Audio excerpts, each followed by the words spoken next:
Hey everybody, my name is Will and this is Idiot Proof Cooking.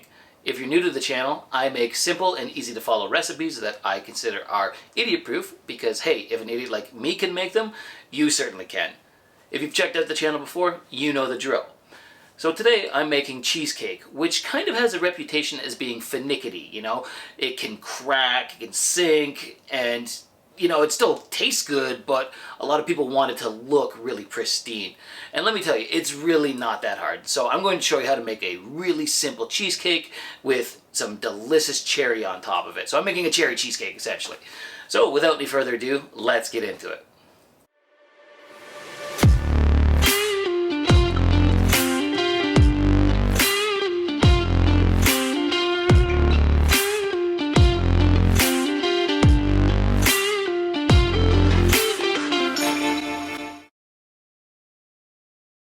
Okay, so to make some cheesecake, we're going to need a 9-inch springform pan.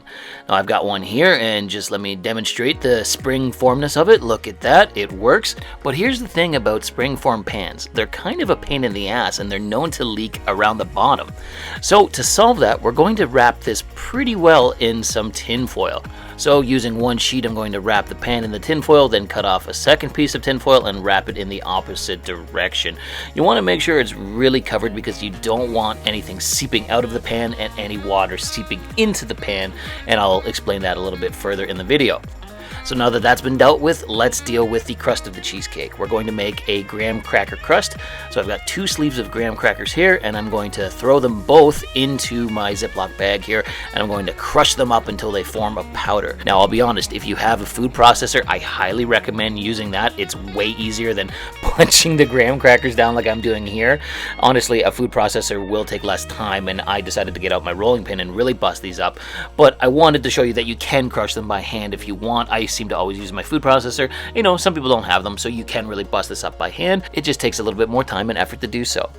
Then once you've pulverized your graham crackers into a fine dust, pour them all into a mixing bowl, and then you're going to add in a 1/4 cup of white granulated sugar, and then you're going to add in a 1/2 cup of melted salted butter, and then you're going to mix it all together until it forms a wet sand consistency where you can squeeze the graham crackers in your hand and it'll form, but it's still kind of crumbly. So once you've mixed it all together, go pour all of your graham crackers into your 9-inch springform pan, and then we're going to start pressing them down to form this crust. So use either like a ramekin or really anything with a flat surface and press all the graham crackers down until they form a nice thick solid crust. And what we're going to do now is preheat our oven to 350 degrees Fahrenheit and bake this for about 15 minutes. Now while the crust is baking, let's deal with the actual cheesecake part of this cheesecake. So get yourself a large mixing bowl, and into it you're going to pour 4 8-ounce blocks of cream cheese. Now I left mine out for about 40 minutes to warm up to room temperature.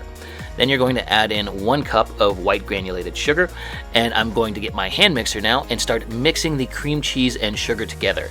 Now you can use a stand mixer to do this with a paddle attachment. I just felt like using my hand mixer to do this all. So mix the sugar and cream cheese together, and then we're going to add in 1 cup of sour cream. Again, I left it out for like 30-40 minutes to get up to room temperature. Next in is 2 teaspoons of vanilla paste or vanilla extract, and then I'm just going to mix that all together with the sugar and cream cheese. Once that's thoroughly combined, we're going to add in some lemon juice. So go get yourself a large lemon, cut it in half, and we're going to use the juice of half of a lemon. So just squeeze all the juice out into your cheesecake mixture here. There we go. And then, similar to the other steps, we're going to mix that in with everything else. And then we're at the final step, 3 large eggs, again left out at room temperature, 30-40 minutes. And what we want to do is mix them in one at a time. So crack in an egg, then get your hand mixer, or if you're using your stand mixer with the paddle attachment, drop 1 egg in and mix it. Make sure it's thoroughly combined. Then add in your next egg. Again, make sure it's thoroughly combined with the mixture. And then with the 3rd egg, you throw it away. No, you break it into the cheesecake mixture and mix it together like the first 2. And there you go. You have a cheesecake filling that smells amazing, and you have to remind yourself not to lick the beaters on your hand mixer because there's a ton of raw egg in that. Once you've mixed that all together, go get your crust in the springform pan that you've been baking for 15 minutes. But before we do anything else, we can't forget we need to get ourselves a large roasting pan because we're going to bake the cheesecake in a water bath, also known as a bain-marie. This is why we wanted to wrap the springform pan in some aluminum foil. So put the pan in the roasting pan, and then we're going to pour our cheesecake filling on top of our crust. So just pour it all in very carefully, not to spill it. And then we're just going to use our spatula to smooth out the cheesecake until it's nice and even on the top. Look at that. Once that's done, we're going to get some boiling water. I just used my kettle, and we're going to pour it into the roasting pan along the springform pan until it's about 1 inch in depth. The hot water will regulate the temperature of the cheesecake while it's baking and will help prevent it cracking on the top. And that's really what you want. Once the water's poured in, we're going to go throw this in our oven, still at 350 degrees Fahrenheit, and bake it for anywhere from 1 hour to 1 hour and 10 minutes until it starts to pull away slightly from the sides, but the center will be slightly jiggly still. Look at that. There we go. No cracks or anything. That's what you're looking for. As you can see, it started to come away from the sides, but the center is still jiggly. So here's the deal. We've got to let this cool down for quite a bit of time. I'm first going to let it cool down for 45 minutes, still in the water and in the roasting pan, and then I'm going to take it out and let it cool in the fridge for another 5 to 6 hours at least, but ideally overnight. And while the cheesecake is cooling, let's deal with the cherry topping we're going to put on top of our cheesecake.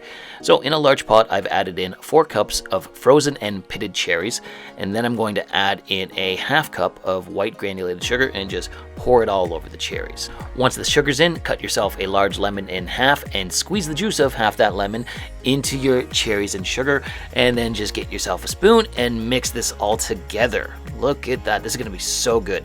Once you've got everything mixed together, throw your pot on a burner on a medium heat and simmer it together for 30 to 40 minutes. The cherries are going to release a ton of moisture and they're going to get nice and soft, but it's not going to thicken up by itself, so you will have to put in 2 to 3 tablespoons of cornstarch and mix that in just to thicken it all up. But this is the final product. Look at how gorgeous that looks.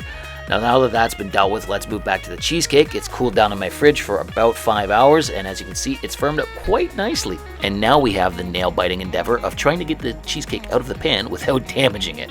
So just release the spring on your springform, and then very slowly and carefully lift the walls of the pan up, making sure not to hit the cheesecake, and there you go. Look at that. No sinking, no cracks, nothing. A awesome looking cheesecake. I am so happy with how this turned out. It looks awesome. And you know what? I got to get into trying it. So let's cut off a piece here and then just very, very carefully lift it out of the pan. And there we go. We got ourselves a piece of cheesecake to try. Now, let's give you a quick close-up. Look at how nice that looks. But before we go any further, we've got to add some of that cherry on top of it. So I am going to put a couple of tablespoons. There's 1 good dollop of the cherry topping. And you know what? A second one for good measure. Let me give you one more quick close-up shot of it. Look at how beautiful that is. I tell you, this wasn't hard to make. A little bit finicky with the water bath, but not hard to make at all. But without any further ado, let's get into trying this because it smells amazing and I'm surprised I haven't taken a bite yet. And here we go. And yeah, that was fantastic. Just delicious all around. I highly recommend you try making this. If you've never made cheesecake before, hopefully this video helped a little bit because really cheesecake isn't that hard to make and it's absolutely delicious. But anyways, that is the end of the episode. I hope you liked what you saw here today. If you did, why don't you drop me a comment, like the video, or even subscribe to the channel. Thanks again for watching 80 Proof Cooking. We'll see you again soon.